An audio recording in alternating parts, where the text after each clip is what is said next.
Hi guys, welcome to my channel. My name is Jason White. This is Jason's Weird Reads. If you're not new here, thank you for coming back.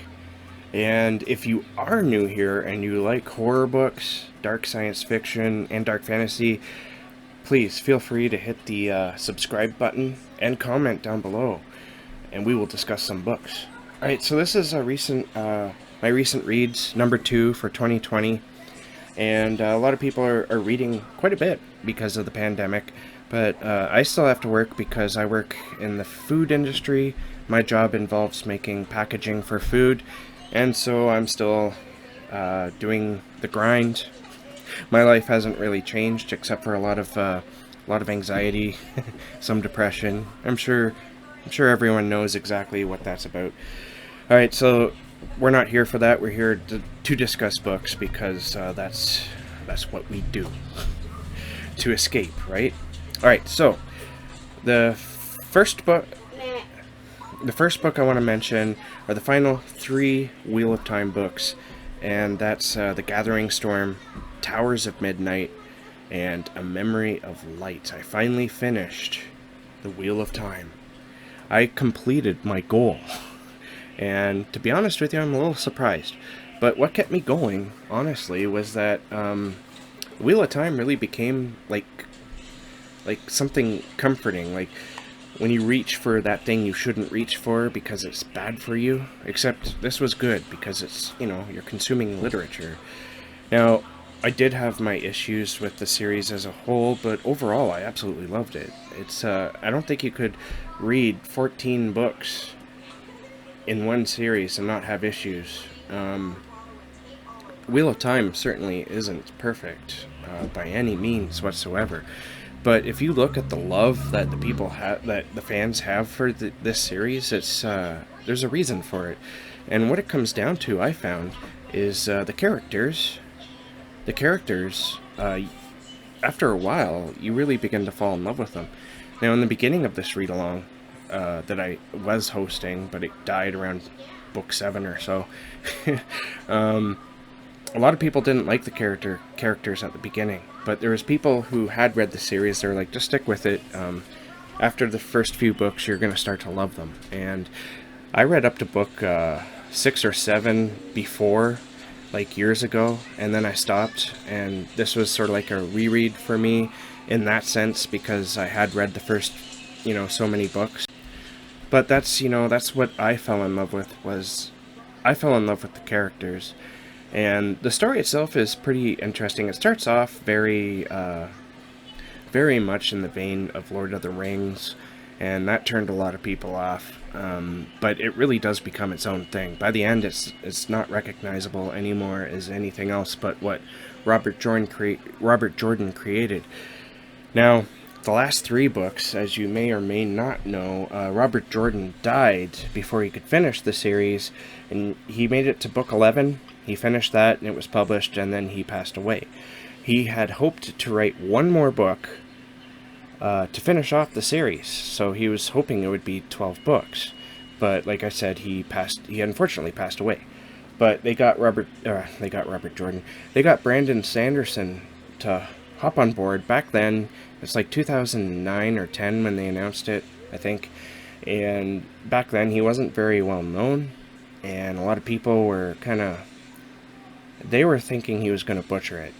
So it was very interesting to me to enter these books that were written by Brandon Sanderson, because I wanted to see, firstly, was he able to capture Robert Jordan's voice? Not just the voice, but would he be able to do the characters the right justice that Robert Jordan had?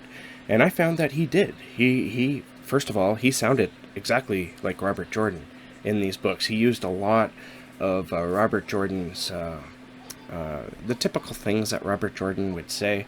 He even made fun of certain things in the book, like the very first book that he wrote, The Gathering Storm. If you've read these books at all, you know that Nynaeve, one of the characters, has a braid tugging problem. And Brandon Sanderson kind of poked fun at that. And I think she tugs on her braid one or two more times, and then that's it. You don't see it again. And I kind of appreciated that, because the braid tugging thing did get annoying. So yeah, he was able to capture that, and my biggest complaint about, and I don't think Brandon Sanderson had any other choice, but I think that sometimes you could feel that characters were making decisions solely to get the plot to where it had to go. And if you know the history at all about how these books were finished by Brandon Sanderson, he went through millions of words of notes that Robert Jordan took while he was writing the series and before his death, and how he wanted the series to end. And so it was Brandon's job to come in and not only recreate Robert Jordan's prose, but and his characters, but he also had to follow the plot line to its conclusion, and that could not have been easy by any standard. So well done, Brandon Sanderson. You don't need me telling you that, but yeah, you knocked it out of the park. I'm so happy I finished the series. I still have the prequel book to read. I think it's possible I did read it a long time ago, but I don't remember, because the prequel, New Spring, it was originally released in this thick volume of short stories and novellas by authors set in their popular worlds that they created, and Robert Jordan's was one of them. I think there was something by George R.R. Martin in there, and maybe even Terry Goodkind, I don't know. But I think it was called Legends. The collection, or the anthology, was called Legends. So yeah, so I finished that. That's a big accomplishment, honestly. All right, so next I read The Girl in the Video, and this is by Michael David Wilson. You can check out my review of that. It'll be up here. I read this very quickly, and I enjoyed it a lot, and I'm looking forward to reading more from Michael David Wilson. It was very entertaining, and it kept you reading, because it was Halo Alex from Hey Little Thrifter. She commented on my review of that. She said that she thought it was a thriller, and you know what? It could work as both a thriller and a horror story, because of a lot of thrillers can be horror stories, but this one I think is more horror centric. It focuses more on the horror aspect of what the stalking feels like, and just how trapped you feel and isolated. And so I definitely recommend that. I enjoyed it. My little guy, Keenan, whom you've seen in a previous video, or maybe it'll be a future video, I don't know, but we read The Ghost Next Door by R.L. Stine, and this was a lot of fun as well. It's typical R.L. Stine. I didn't like this one quite as much as other ones. It just felt very cookie cutter, and I figured out the ending way before the halfway point. Which, because it's R.L. Stine, he's going to throw in a big twist. And because you're expecting that twist, you start reading these books wondering what that twist is going to be. And this one I figured out pretty early on. It was just obvious it was going that way, I felt. So, not his best, but it was still a lot of fun. Keenan, my son, seemed to enjoy it. I also read Shamans Crossing. Now, this book is it's a fantasy book by Robin Hobb. In a previous video, I was talking about how people seem to really dislike this book and this series. This is the Soldier's Son series. It's a trilogy. Now, a lot of people seem to dislike this book because it's not Fritz Chivalry from the Farseer trilogy. Having said that, I have read the Farseer trilogy, and it is better than these books, but that's, in my honest opinion, there's no reason to hate these books because it's not those books. And I'm saying this because I read a lot of reviews on this book, and a lot of people are like, oh, this is garbage compared to, her other series, the Farseer, and I can't remember the whole scope what the name of the entire series is, but the first series, I believe, is the Farseer trilogy, and of course has I can't speak today. Words are hard. Fitz Chivalry, and he's an assassin. It's like the assassin books that she wrote. This isn't anything like that. This is a story about a soldier's son. A soldier's son is she created an interesting world in this Shamans Crossing here. It starts off very much like a Western. There is mention of guns, but you never actually see them. But they live in sort of like a prairie type landscape, and there's native-like people living, around them, and there's been wars, and there continues to be wars with some of them. And the interesting thing about this book is how how the families work. So the first son in any marriage is the individual will be the one who inherits everything that the father has. The second son is the soldier's son. So their role in life is to join the military and fight, whether they want to or not. Now, then there's other roles for further along sons, and all daughters are pretty much used, especially if you're rich, as creating ties and political intrigue, and creating ties within families and stuff like that. It's pretty interesting. Now, the interesting thing with Nevere Burvell in this series is that he's not the strongest of characters.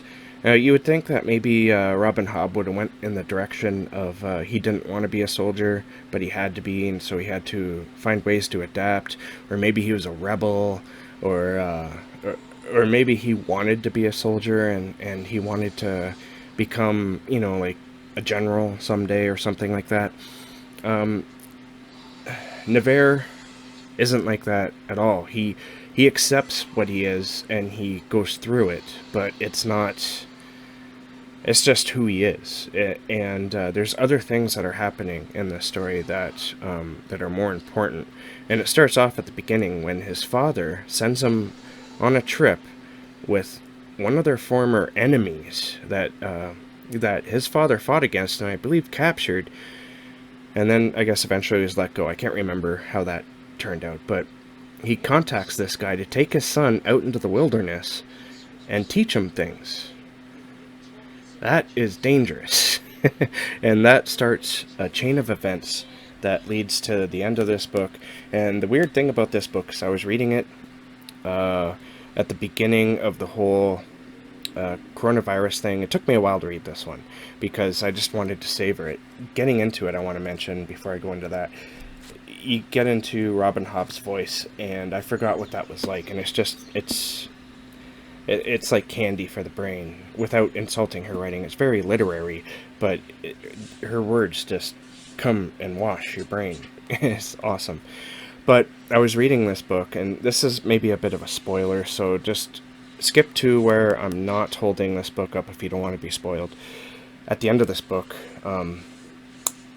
a plague hits, a very nasty plague, and kills a lot of people. And I was reading that at the time when the coronavirus was starting to get serious, and the WHO was trying to decide whether or not to call it a pandemic, and it was just weird timing. I did not see that coming at all.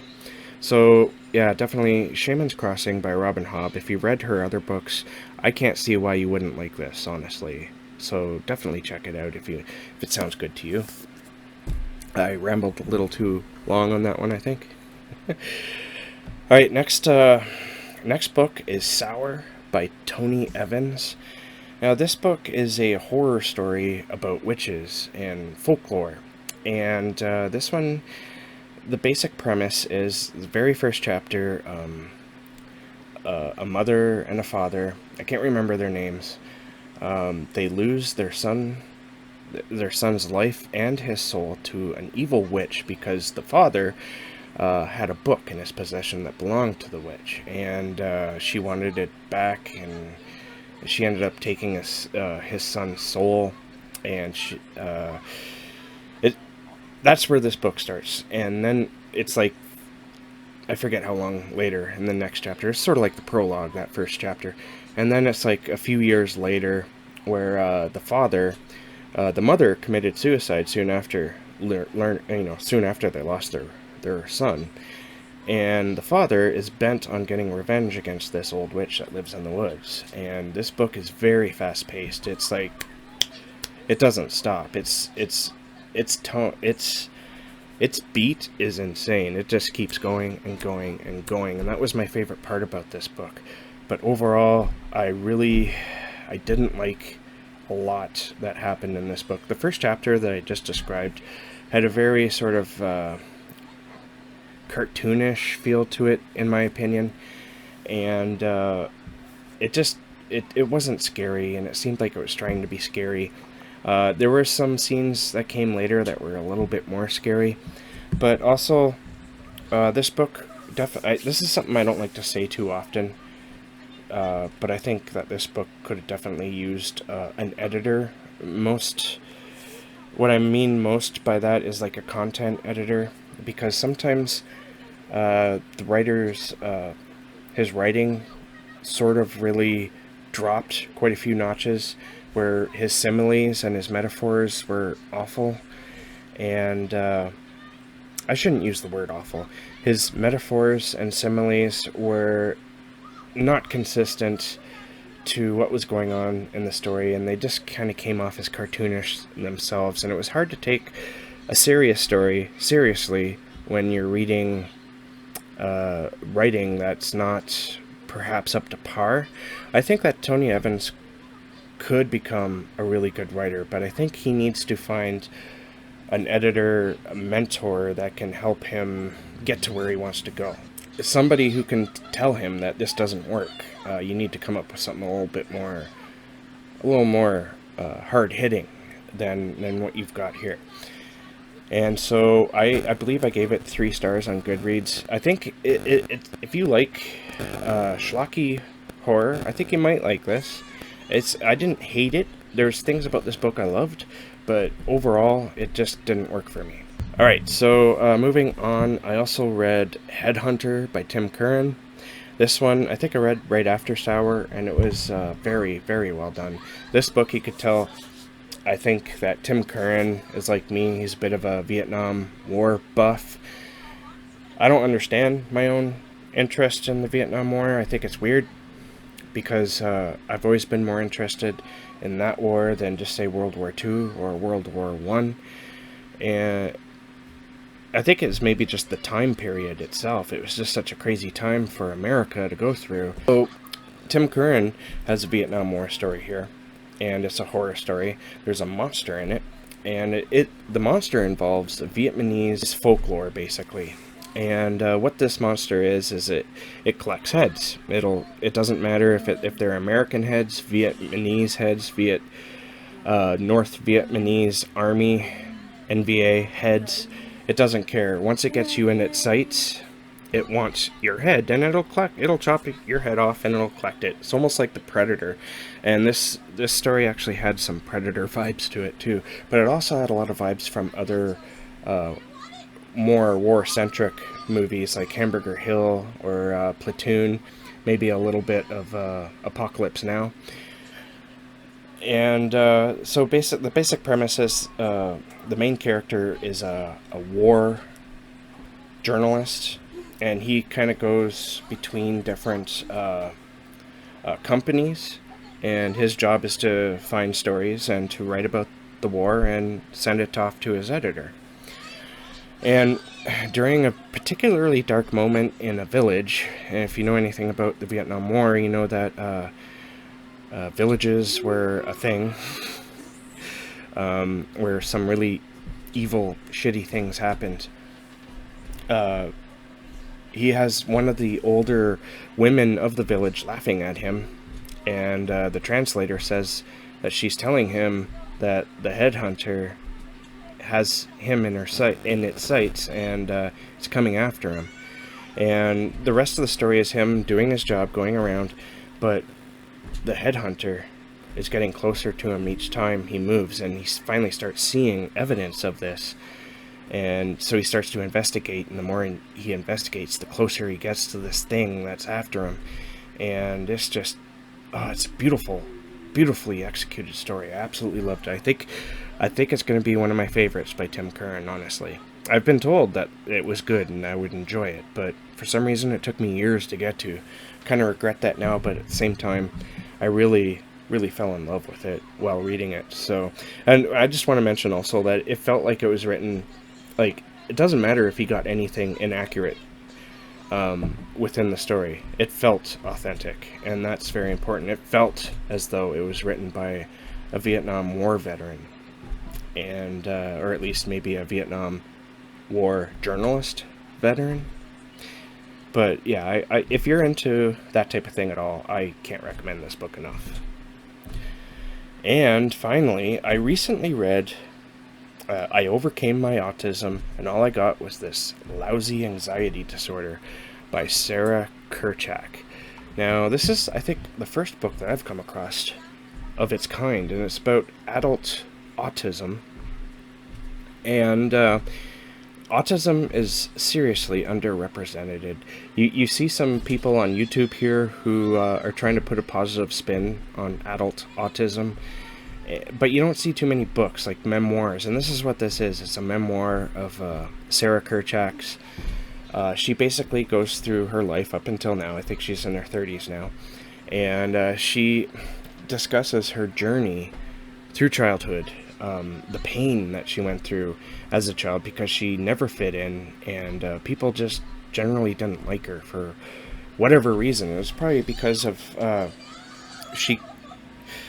it was because of her condition, I guess. The book itself, though, is really a painful look at the existence of somebody who has this condition, and her biggest argument is that this world is not built for people with this condition. People with this condition tend to fail at living, and they tend to they're discriminated against, and that discrimination is often championed. I've seen this countless times myself. And if we're trying to create a more diverse world, a world with more acceptance, then autism has to be a part of that, because autism exists, and it's probably not what you think it is. I highly recommend anyone who's interested in finding out exactly what autism is, especially adult autism, read this book. I think it'll give you a great insight as to what it's like to live like that. And the weird thing about this book is I ran into some negativity in just posting it on my cell phone here. I have that app that everyone pretty much gets at the beginning, the Flip app. Is it Flipboard? It's Flipboard, I believe. Because this was an excerpt of this book was in the Toronto Star, and they used the angle of the coronavirus and social distancing as an angle to promote this book by saying that this person has no problems with social distancing. So they give you an excerpt of this book, and I put it in a magazine that I created within that app. I just titled it Coronavirus. And so I posted it there, and somebody read it from there, and they made a really shitty comment in regards to her going on about her condition. But really, it was just a blanket sweep of what it is like to be her. And he just went off in a very negative comment. And you see this thing all the time in regards to autism. Why? It makes no sense. It's like, come on, people. We're better than this. This is 2020. All right? God, it pisses me off. I could probably go on about this. And there's a reason why it pisses me off. And I'm not going to get into it here. Alright, so that's my recent reading update. thank you for watching, especially if you made it this far. I didn't mean to ramble on, but this period of reading was quite interesting, to say the least. Alright, so thank you for watching. I hope you all are being safe. Thank you so much for all your comments and love during this time. Keep being creative, keep being safe and healthy, and I will see you guys in the next bookish video.